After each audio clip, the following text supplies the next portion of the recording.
பாட்டி பாட்டி அவர் வீட்டை விட்டு போறாரு பாட்டி, வேண்டான்னு சொல்லுங்க பாட்டி, ப்ளீஸ் பாட்டி. மாமா ப்ளீஸ் நீங்களாவது சொல்லுங்க மாமா, அவரை போக வேண்டான்னு சொல்லுங்க, அவரை தடுத்து நிறுத்துங்க ப்ளீஸ், அவரை ஸ்டாப் பண்ணுங்க பாட்டி, ப்ளீஸ் பாட்டி. விடு வெண்ணிலா, அவன் எங்க போயிட போறா? எங்க போனாலும் கடைசியில் அவன் இங்கதான் வந்தாகணும். நீ அமைதியா இரு, அவன் வந்துருவான். கண்மணி, என்ன இது அநியாயமா இருக்கு? என்னடி நைட்டு 1.25 மணி நேரத்துக்கு உட்காந்து இட்லியை முழுங்கிட்டு இருக்கீங்க. இந்த மிட் நைட் டிராயிங் பண்ற வேலைதான். என்னது மிட் நைட் டிராயிங்கா? நடுராத்திரில ஏற்படுற பசிய உன் இங்கிலீஷ்ல அப்படித்தானே சொல்லுவாங்கன்னு நீ சொன்ன. ஐயோ சித்தி, அது மிட் நைட் டிராயிங் இல்ல, மிட் நைட் கிரேவிங். என்ன கிரேவியோ கன்றாவியோ. சரி, இட்லி சூடா இருக்கு, சாப்பிடுறியா? ஐயோ வேண்டாம் சித்தி, நீங்க சாப்பிடுங்க. ஏய் 2 இட்லி சாப்பிடுறீ. வேண்டாமா, டைம் ஆயிடுச்சு, இப்ப சாப்பிட்டு படுத்தா அப்புறம் செரிக்காது. நல்லா பேய் உலாத்துற நேரத்துல ஊருக்கு மத்தியில டபராவை தட்டி தட்டி தூங்குறவங்க எல்லாம் எழுப்பி மிட் நைட் பிரியாணி விக்கிறியே, அப்ப கறியும் கொழுப்பையும் கண்ட நேரத்துல சாப்பிடுறவங்க மட்டும் எப்படி சரிக்கும்? சித்தி, அவங்கெல்லாம் அதுக்கு பழகிட்டாங்க, அவங்க பாடி அதுக்கு ஏத்த மாதிரி அடாப்ட் ஆயிடும். நீங்க 8 மணிக்கே வயித்துல கதவை மூடுறவங்க தானே, எதுக்கு இந்த நேரத்துல முழிச்சுட்டு இத்தனை இட்லியை முழுங்கிட்டு இருக்கீங்க? எங்களுக்கு என்ன ஆசையடி, ஒன்னாலதான். என்னம்மா ஏன் மேல பழிய போடுற? நான் என்ன பையன்? என்னடி, நீங்க பிரியாணி டபராவை காலி பண்ணிட்டு வீடு வந்து சேர வரைக்கும் எங்களுக்கு பக்கு பக்குன்னு இருக்கு. நீ வர வரைக்கும் எங்களுக்கு தூக்கமே வரமாட்டேங்குது. 2 பேரும் ஒருத்தர் ஒருத்தர் பாத்துக்கிட்டு முடிச்சுக்கிட்டே உட்கார்ந்து இருந்தா 8 மணிக்கு சாப்பிடுறது 10 மணிக்கெல்லாம் செரிச்சு போகுது.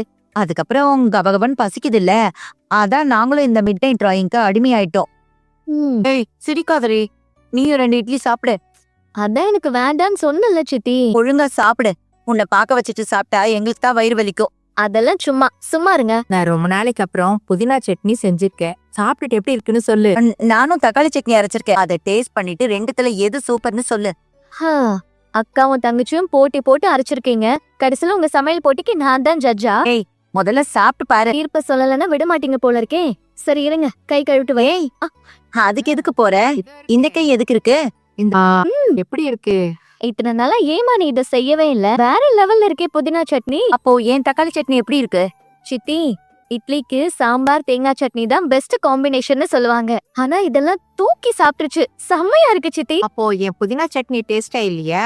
சும்மா இருந்தவள உட்கார வச்சு வாயில ஊட்டி விட்டு கடைசியா நான் வம்பல மாட்டி விட பாக்குறீங்க, இது நியாயமா? பாரு, நீ சாப்பிடுறீ தங்கம், அக்கா சும்மா விளையாட்டுக்கு உன் வாயை புடுங்குறாங்க. ஆமா, நீ சொல்லித்தான் அவளுக்கு புரியுமாக்கும்.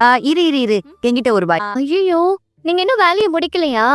கஷ்டம் கண்மணி, நாளைக்கு ஆடிட்டிங் இருக்கு, ஏகப்பட்ட டாக்குமெண்ட்ஸ் செக் பண்ணணும், அப்புறம் அப்டேட் வேற பண்ணணும். சரிங்க, உங்களை பண்ண வேண்டாம்னு சொல்லல, முதல்ல சாப்பிடுங்க. சான்ஸே இல்ல, நான் அப்புறம் சாப்பிட்டுக்கிறேன். ஏங்க, வந்ததுல இருந்து எந்திரிக்காம அவ்வளோ நேரமா வேலை பார்த்துட்டு இருக்கீங்க, ஒரு 5 நிமிஷம் டைம் ஒதுக்கி சாப்பிட முடியாதா? முடியாது கண்மணி, புரிஞ்சுக்க. ஏங்க, நான் எடுத்துட்டு வந்துட்டேன். உன்னை யார் என்ன கேட்காம எடுத்துட்டு வர சொன்னா? கேட்க வேண்டாம் தான் சொல்லுவீங்க. வேணாம் தான் சொல்லுவேன். நேரத்துக்கு சாப்பிடலாம்ல, ஏங்க இப்படி பிடிவாதம் பிடிக்கிறீங்க? நான் வேணான்னு சொல்றேன், நீ தான் பிடிவாதமா ஃபோர்ஸ் பண்ணிட்டு. என்ன என்னத்த பண்றது, உங்களுக்கு தான் உங்க உடம்பு மேல அக்கறை இல்லையே. இப்படி என் கூட பேசுற நேரத்துக்கு அழகா சாப்பிட்டுருக்கலாம்ல. ப்ளீஸ் கண்மணி, தொந்தரவு பண்ணாத. இப்ப நான் இதை என்னதான் பண்றது? நீ வேணா சாப்பிடு. நான் ஏற்கனவே சாப்பிட்டேனே. சரி, நீ அப்படி வச்சுட்டு போ, நான் சாப்பிட்டுக்கிறேன். ஏங்க, நான் சூடா எடுத்துட்டு வந்தேன், ஆற வச்சு சாப்பிட்டா நல்லா இருக்குமா? ஒன்னும் பிரச்சனை இல்ல, நீ சும்மா டிஸ்டர்ப் பண்ணிட்டே இருக்காத, அதை அங்க வச்சு நான் அப்புறமா சாப்பிட்டுக்கிறேன். ரொம்ப தான் பிடிவாதம், எவங்க புரிஞ்சுக்கிறாரா பாரு. என்னது? ஒண்ணும் இல்லையே. ஏங்க உங்களதான். எதுக்கு கண்மணி, ஏன் இப்படி கத்துற? இன்னும் போலியா? நீங்க இப்படி சாப்பிடாம இருந்தா நான் எப்படி போவேன்? சரி, நான் வேணா ஒண்ணு பண்ணட்டுமா? என்ன? நான் உங்களுக்கு ஊட்டி விடுறேன், நீங்க சாப்பிட்டுட்டே அப்படியே உங்க வேலையை செய்றீங்களா? எதுக்கு உனக்கு இப்ப தேவையில்லாத வேலை? நான் அப்புறமா சாப்பிட்டுக்கிறேன், நீ அதை அங்க வச்சுட்டு போ. நீங்க சாப்பிட மாட்டீங்களேங்க. ஐயோ, நீ என்ன விட மாட்ட போல இருக்கு. லேப்டாப்ல சட்னி சாம்பார்லாம் ஊத்தாம ஊட்டி விடுவியா? அதெல்லாம் நான் அழகா ஊத்திடுவேங்க. என்னது? ஐயோ சாரி, ஊட்டிடுவேன். சந்தோஷத்துல டங்கு ஸ்லிப் ஆயிடுச்சு. சரி ஊட்டுங்க. நெஞ்சுல நீ சுதிய தரமாசு அம்புலியா தெனும் பூ முத்து நவரத்தின மூரல் கொட்டுதம் கத்திரி போலியோ பூசி வைக்கப்படாவை இப்படி நானும் ஓ சொன்னில பூந்துனா என்னையும் தேட கேப்ட செஞ்சுட்டு போன போதும் கசிக்கிற கூட ஓ சொன்னில பூந்து என்னையும் தேட யார் என்றுட்டு போனவோ. என்ன மூடிட்டீங்க? நீ ஊட்டி முடிச்சிட்ட, நான் என் வேலையை முடிச்சிட்டேன், மூடிட்டேன். பரவாயில்லையே, இன்னும் ரொம்ப நேரம் இழுப்பீங்கன்னு நினைச்சேன். நல்ல வேலை முடிச்சிட்டீங்க. சரி. சரி, இட்லி சாம்பார் எப்படி இருந்துச்சு?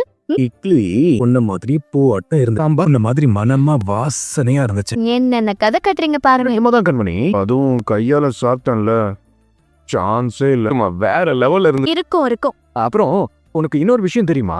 என்னங்க? ஆக்சுவலா எனக்கு இன்னைக்கு எந்த வேலையும் இல்ல. உன் கையால சாப்பிடணுன்றதுக்காக சும்மா வேலை இருக்கிற மாதிரி நடிச்சு எப்படி? ஏய், என்ன அப்படியே இருக்க? தக்காளி சட்னி சூப்பரா இருக்கு, ஒரு வாய் வாங்கிக்க. இல்ல, போதும் சித்தி. கண்மணி எங்கம்மா போற? அக்கா, அவ ஏதோ குழப்பத்துல இருக்கா, நீ அவளை அமைதியா விட்டு கொஞ்ச நேரத்துல அவளே வந்து படுத்துப்பா. சந்தோஷமா இருந்த சமயத்துல இந்த நட்சத்திரம்லாம் என் கண்ணுக்கு எவ்வளவு அழகா தெரிஞ்சுது. ஆனா இப்போ என்ன பார்த்து கேலியா சிரிக்கிற மாதிரி எல்லாம் இருக்கு. அப்படிதானே இருக்கு என் வாழ்க்கை. என்னமோ இவருக்கே நான் பிறந்து வளர்ந்த மாதிரி பார்த்து எப்படிலாம் நான் அன்பை கவனிச்சுக்கிட்டேன். பாட்டியா பொண்டாட்டியான்னு வந்தப்போ ஒரே நிமிஷத்துல என்ன தூக்கி போட்டுட்டாரே. அதுக்காக பெரியவங்களை மதிக்க வேண்டான்னு சொல்லல, ஆனா அதுக்காக உங்க மேல உயிரையே வச்சிருக்கிற உங்க பொண்டாட்டி மனச சுக்கு நூறா உடைப்பீங்களா? உங்க பாட்டி நம்ம வாழ்க்கைய அழிக்க பாக்குறாங்க.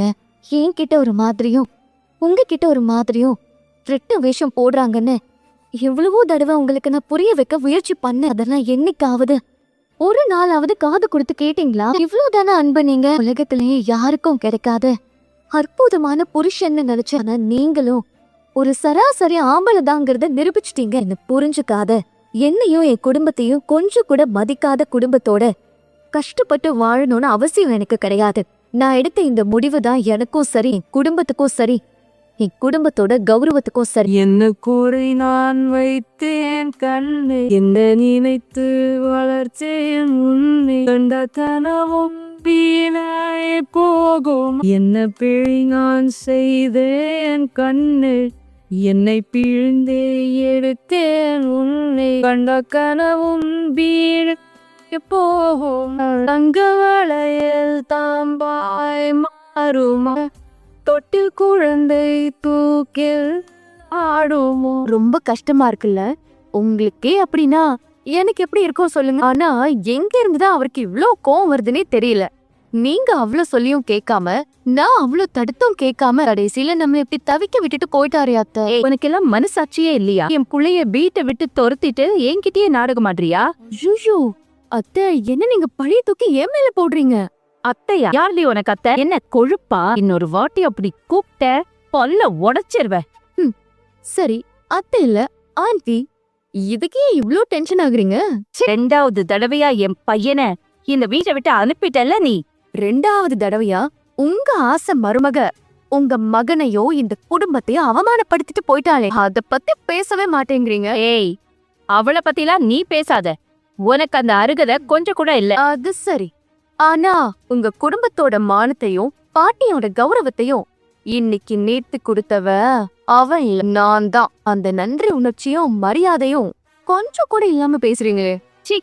யாருக்குடி வேணும் உன் காசு? ஏய், என்ன பணத்துக்கு பல்லு இழுக்கிறவன் நினைச்சியா? உன் பணத்துக்கு மத்தவங்க வேணா மயங்கலாம், ஆனா நான் மயங்க மாட்டேன். ஒண்ணுமே இல்லாம போனாலும் சொந்தமா முயற்சி பண்ணி வாழ்வேனே தவிர உன்ன மாதிரி கேவலமான ஜென்மத்துக்கிட்ட ஒரு நாள் நான் கையேந்த மாட்டேன். நீங்க தான் இப்படி சொல்றீங்க, ஆனா உங்க அத்தை என்ன இப்போ இந்த வீட்டோட மகாலட்சுமினே டிக்ளேர் பண்ணிட்டாங்களே. அதோட அர்த்தம் என்னன்னு புரியுதா உங்களுக்கு சிவகாமி அத்தா? சரி, ஒரு பொண்ணு ஒரு குடும்பத்தோட மகாலட்சுமின்னு சொன்னா என்ன அர்த்தம்? அவ அந்த வீட்டு மருமகன்னு அர்த்தம். அழகான அந்த பதவிய உங்க கண்மணி அநியாயமா பறி கொடுத்துட்டா. இனிமே அது எனக்கு தான். பாய் மூடு. இவ்வளவு நடந்ததுக்கு அப்புறமும் இன்னும் அந்த ஆசை இருக்கா உனக்கு? அது என்னைக்குமே மாறாது. அது என்னைக்குமே நடக்காது. மறுபடியும் சேலஞ்சா? போட்டியில கூட சம பலத்துல இருக்கிறவங்க கூட தான் மோதுவாங்க. என்ன மாதிரி இள ரத்தத்தோட போட்டி போடுறீங்களே, இந்த வயசுல இதெல்லாம் தேவையா ஆண்டி? ஏய், என் அத்தையும் என் புருஷனும் உன் பணத்துல மயங்கிட்டாங்கன்ற திமிர்ல ஓவரா ஆடாத. இன்னும் உன் சுயரூபம் என்னன்னு அவங்களுக்கு தெரியாது. தெரிஞ்சா உன் கதி அவ்வளவுதான். அப்படியா? அதான் ஏற்கனவே என் மேல 2 கொலைப்பழி போட்டுட்டீங்களே, அதெல்லாம் அப்படியே நிரூபிச்சிட்டீங்களா ஆண்டி? அதான் ஏற்கனவே என் மேல 2 கொலைப்பழி போட்டுட்டீங்களே, அதெல்லாம் அப்படியே நிரூபிச்சிட்டீங்களா ஆண்டி? ஆதாரம் கிடைக்காததால தானே இவ்ளோ இளக்காரமா சிரிக்கிற. உண்மை எப்பவுமே மறைஞ்சே இருக்கும்னு நம்பாத. அது வெளியில வர்றப்போ உன் முடிவு ரொம்ப மோசமா இருக்கும். ஐயோ, மறுபடியும் சும்மா காமெடி எல்லாம் பண்ணாதீங்க. என்னால சத்தியமா தாங்க முடியல ஆண்டி. இல்ல தெரியாம தான் கேக்குறேன். நிஜமாவே இப்ப நீங்க எந்த நிலைமையில இருக்கீங்கன்னு தெரிஞ்சுதான் பேசுறீங்களா? இந்த குடும்பத்தோட கௌரவத்துக்கே காரணமா இருக்கிற பிசினஸ் இப்போ ஏன் பணத்துலதான் ஓடுது. நான் நினைச்சா உங்க எல்லாரையும் ஒரே நிமிஷத்துல நடுத்தெருவுக்கு கொண்டு வர முடியும். அத மனசுல வச்சுக்கிட்டு இனிமே என்கிட்ட கொஞ்சம் மரியாதையா பேசுனா நடந்துகிட்டா அது நம்ம 2 பேருக்கும் நல்லா இருக்கும். நீ ரொம்ப ஆணவத்துல ஆடிக்கிட்டு இருக்க. என் அத்தைய பகடக்காயா பயன்படுத்தி என் பையனோட வாழ்க்கையில விளையாடிட்டு இருக்கல. இப்போதைக்கு அன்பு இந்த வீட்டை விட்டு போயிருக்கலாம். ஆனா இது நிரந்தரம் இல்ல. கூடிய சீக்கிரமே இது மாறும். அதோட முடிவு ரொம்ப மோசமா இருக்கும். அன்பு கண்மணியோட சேர்ந்து மறுபடியும் இங்க திரும்பி வரப்போற நாள் உன் வாழ்நாளுக்கே கடைசி நாளா இருக்கும். இப்படியே கடைசி வரைக்கும் நம்பிக்கிட்டே ஏமாந்து போங்க. நான் சொல்றேன், எழுதிக்கிறீங்க. நான் ரெடி. பூப்பருப்பு 6 கிலோ, தூப்பருப்பு 5 கிலோ, பருப்பு 5 கிலோ, பாப்பருப்பு 8 கிலோ. ஏய் சரசு, மளிகை சாமானுக்கெல்லாம் போய் இனிஷியல் வச்சு சொல்லிட்டு இருக்க. முழுசா சொன்னா குறைஞ்சா போயிடுவ. கடையில போய் பாத்தீங்கன்னா விலைப்பட்டியல்லே அப்படிதான் எழுதிருக்காங்க. மளிகை பேரை விடுங்க. தியாகராய நகரையே சுருக்கி டி நகர்னு தானே வச்சிருக்காங்க. அடுத்தது சீதாலட்சுமி நகர சீச்சி லட்சுமி நகர்னு சொல்லாம இருந்தா சரிதான். சரி நீ சொல்லு. அடுத்தது என்ன? காய் எண்ணெய், தேன் எண்ணெய், நான் எண்ணெயா? ஐயோ அக்கா, என்ன நம்ம பேசுறத கவனிக்காம தனி உலகத்துல இருக்கா? கண்மணி, ஆ. என்னம்மா, என்ன யோசனை? நீ எந்த உலகத்துல இருக்க?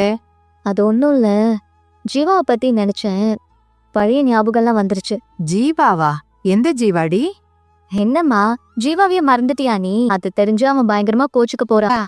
என்ன சொல்ற? யாரு? அந்த கமலம்மாவோட பையனா?